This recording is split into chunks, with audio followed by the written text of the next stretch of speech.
In 1931, a psychologist made a decision that would haunt his family forever.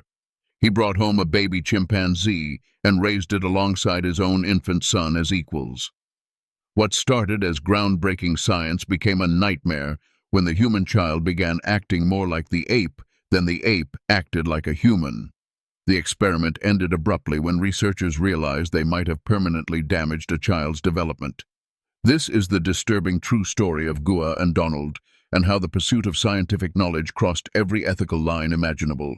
The year was 1931, and American psychology was obsessed with one burning question. What makes us human? Is it our genes, or is it how we're raised? Winthrop Kellogg, a respected psychologist at Indiana University, believed he had found the perfect way to answer this question. His plan was radical, unprecedented, and would ultimately prove catastrophic. Kellogg proposed raising a chimpanzee infant alongside a human child under identical conditions. If nurture truly trumped nature, the ape should develop human characteristics. If genetics determined everything, the experiment would prove that biology sets unchangeable limits. What Kellogg didn't anticipate was that his own son would become the real test subject. The experiment began when Kellogg acquired Gua, a female chimpanzee born on November 15, 1930, in Havana, Cuba. She was initially housed at the Yerkes Primate Research Center before being transferred to the Kellogg family home. At 7.5 months old, Gua would meet her human sibling Donald, who was 10 months old at the time. The Kelloggs transformed their home into a laboratory. They documented everything with obsessive detail.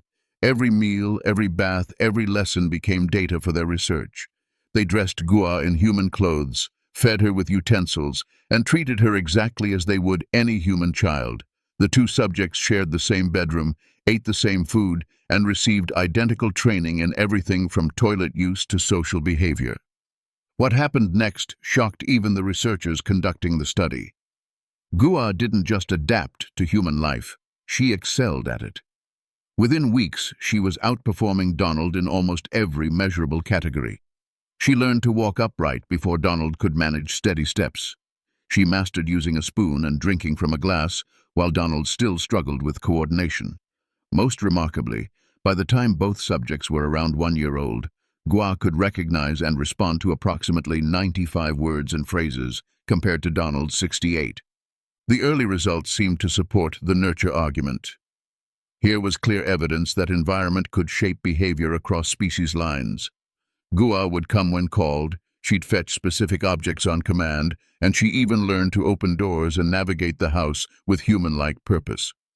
She recognized family members by their scent and clothing, showing sophisticated social awareness. But the Kelloggs were documenting something else, something that would eventually terrify them. While Gua was learning human behaviors, Donald was learning chimpanzee behaviors. Instead of Gua becoming more human, Donald was becoming more ape-like. He began making grunting sounds similar to Gua's vocalizations when he wanted attention or food. He would bite when frustrated, just as Gua did. Most alarming of all, Donald's language development was not just slowing, it was actively regressing. The boy, who should have been forming his first words, was instead communicating through an increasingly complex system of chimp-like sounds and gestures. When Donald wanted something, he would grunt and point rather than attempt speech. When excited, he would make screeching sounds identical to those Gua made. The Kelloggs watched in growing horror as their son seemed to be losing his humanity day by day. The researchers tried everything to encourage Gua's speech development while simultaneously trying to reverse Donald's regression. They shaped her lips with their fingers, repeated words countless times, and even attempted to teach her to say simple words like Papa and Mama.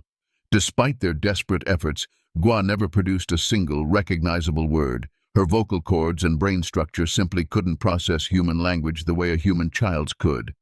Meanwhile, Donald's vocabulary was shrinking. Words he had previously learned were being replaced by grunts and physical gestures. His parents realized with mounting panic that their experiment was fundamentally changing their son in ways they couldn't control or reverse. This is where you should hit that subscribe button because the story gets much darker from here. The daily routine in the Kellogg household became increasingly surreal. Breakfast would feature a chimpanzee sitting in a high chair, dressed in baby clothes, eating with a spoon while making conversation through gestures and grunts with a human child who was rapidly losing his ability to speak. Visitors to the home were often shocked by what they witnessed, a complete blurring of the lines between human and animal behavior. Donald's regression continued at an alarming pace. The child who should have been developing complex communication skills was instead mastering chimp-like social behaviors. He would screech when excited, bite when angry, and use physical gestures rather than words to communicate his needs. His play became more physical and less imaginative. His social interactions became more primitive and instinct-driven. The Kelloggs realized they weren't just studying the limits of animal development, they were potentially destroying their own child's future. The experiment that was supposed to prove human superiority was instead demonstrating how fragile human development really was. The experiment's most disturbing findings came from the behavioral tests the Kelloggs conducted daily. They measured everything: memory, reflexes, motor coordination, emotional responses, and social bonding patterns. What they discovered challenged everything they thought they knew about human development. Gua consistently outperformed Donald in physical tasks. She had better balance, faster reflexes, and superior problem-solving abilities when it came to mechanical challenges. She could navigate obstacle courses that Donald couldn't complete. She showed better spatial awareness and more efficient movement patterns. In many ways, the chimpanzee was demonstrating superior intelligence. But there were crucial differences that became more apparent over time. Gua's learning seemed to plateau after the initial rapid advancement. While she could master specific tasks, she couldn't generalize those skills to new situations the way Donald could, even in his regressed state. Her social recognition patterns were also fundamentally different. She identified people through scent and clothing rather than facial features, suggesting a completely different cognitive processing system. The most troubling aspect wasn't Gua's limitations, but Donald's continued regression. By the time the boy was approaching his second birthday, his parents realized that their experiment might have caused irreversible damage. Donald's language delay was severe enough that other family members began expressing concern about his future ability to function in human society. Dr. Kellogg faced an impossible choice: continue the experiment and risk his son's future, or end it abruptly and lose valuable scientific data. The decision became easier when Donald began showing signs of preferring Gua's company to that of other humans. The boy was bonding more strongly with the chimpanzee than with his own parents. The breaking point came when Donald began rejecting human social interactions entirely. He would become agitated when separated from Gua, and he seemed more comfortable communicating through the gestural and vocal systems he had learned from the chimpanzee. The Kelloggs realized that their son was not just learning animal behaviors, he was losing his human identity entirely. On March 28, 1932, after 9 months of intensive study, the experiment ended abruptly. The official reason given was that sufficient data had been collected, but the real reason was much more disturbing. The Kelloggs had realized that their son might never recover normal human social and linguistic development if the experiment continued. Gua was returned to the Primate Research Center in Florida. The transition was traumatic for both subjects, who had formed a genuine bond during their time together. Gua had known no other life than the human household where she had been raised, and suddenly she was back among other chimpanzees who didn't share her unusual upbringing. The aftermath of the experiment was tragic for both subjects.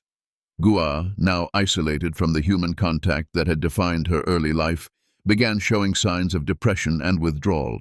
She had learned behaviors that made her unsuitable for life with other chimpanzees, but she lacked the biological capacity to truly function as a human. Within months, her health began declining rapidly. Gua died of pneumonia on December 21, 1933, just after her 3rd birthday. While the official cause was respiratory illness, many believed her psychological trauma from the experiment had weakened her immune system. She had lived barely 2 years after being separated from the only family she had ever known. Donald's recovery was slow and incomplete. While he eventually developed functional language skills, the delay had lasting effects on his social development and academic progress.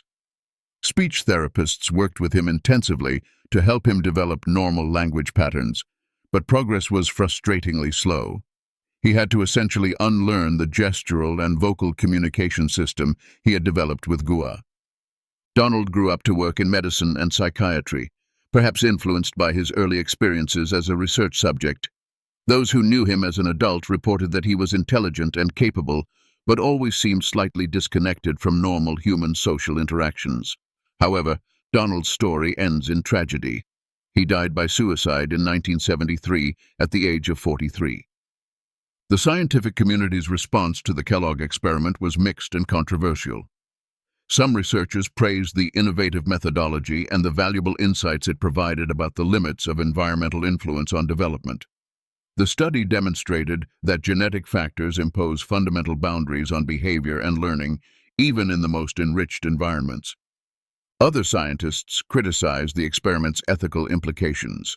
Using a human child as a test subject, especially the researcher's own son, violated principles that were beginning to emerge in psychological research ethics. The potential for permanent harm to the child was significant and had been realized in the worst possible way. The experiment also raised disturbing questions about the treatment of the chimpanzee subject. Gua had been removed from her natural environment, raised in conditions that made her unsuitable for life among other chimpanzees, and then abandoned when the experiment ended. Her death shortly after being returned to the research facility suggested that the psychological damage from the experiment may have been fatal. The experiment did provide some valuable insights into early childhood development. It demonstrated that environmental enrichment can accelerate certain aspects of learning and social development. It also showed that there are critical periods in language development that, if missed, may result in permanent deficits. However, the cost of this knowledge was enormous. 2 young lives were permanently altered, and 1 was likely shortened for the sake of scientific curiosity. The experiment serves as a cautionary tale about the importance of ethical oversight in psychological research, especially when children are involved. The legacy of the ape and child experiment extends beyond its immediate scientific contributions. It influenced the development of ethical guidelines for research involving human subjects, particularly children. It also contributed to our understanding of the complex relationship between genetics and environment in human development. The experiment's most lasting impact may be its demonstration that the pursuit of scientific knowledge must be balanced against ethical considerations and potential harm to research subjects. The Kelloggs believed they were conducting groundbreaking research that would benefit humanity's understanding of itself. Instead, they created a tragedy that destroyed the lives they sought to study. The story of Gua and Donald raises uncomfortable questions about how far science should go in pursuit of knowledge. The Kelloggs thought they were unlocking the secrets of human nature, but they may have instead proven that some questions are too dangerous to ask. What they discovered in those 9 months changed everything we thought we knew about the boundaries between human and animal behavior. But the price paid by 2 innocent subjects makes us wonder if some knowledge comes at too high a cost.